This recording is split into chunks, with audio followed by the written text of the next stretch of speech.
So I'm in Petersburg at a bed and breakfast. It's nice. I like living in hotels. I do see a lot of poor people in the city. You're not so poor if you know how to swim. If you have that skill, it makes you a whole different person. Not just a little swim. I mean, like you really know how to swim. You know how to do flip turns. You know how to do butterfly and backstroke. Sports becomes an art. It becomes an art in swim team. And I see they also have city pools here, a number of them, probably 5 or 6 city pools. So I did call I sent their mayor a note. And the good thing about swim team is, like, my son, we don't have a lot of money, but he's down at the river and he meets some people and they say, well, my dad's got a lake house. And I'm like, oh, cool. So he went up there and water skied and slalomed and things like that because he's had that experience. To go through life and not know how to swim in this day and age, it makes it tougher. It makes it, I mean, confidence-wise, and you can't get in your water, you don't enjoy the beach. You know, there's no opportunity to learn to swim when you're past the age of 14 or 15. It's just, you just can't do it. You have to learn it when you're young. I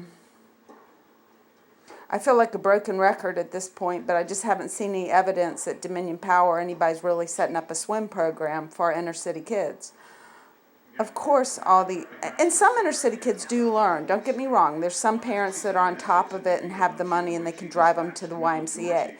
But I'm talking that there's a lot of children that don't have that opportunity. Their parents don't have enough money to even drive them there. So, like, kind of leaps and bounds out of Gilpin or out of welfare could start with sports. Like, they do football and some basketball, but we need to up the sports in the city through the government, through public schools. You know, you think that putting them on welfare is going to teach them. It doesn't teach them anything but know how to file for welfare.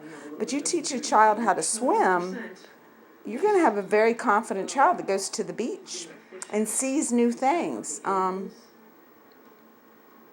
We are in a day and age of transportation. There's places to go, people to see, you know, making connections, things like that. And you know, to be invited to a pool party or to the lake and you can't swim, it's tragic. I mean, it opens up all avenues. You can go up to Maine. You can jump off the high board if you ever have that opportunity. You're not afraid of water.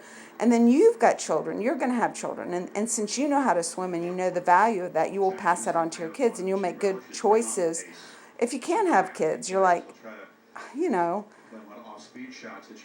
when you go through life without much, you go ahead and have kids without much. But if you start to give it skills, you're going to make better choices.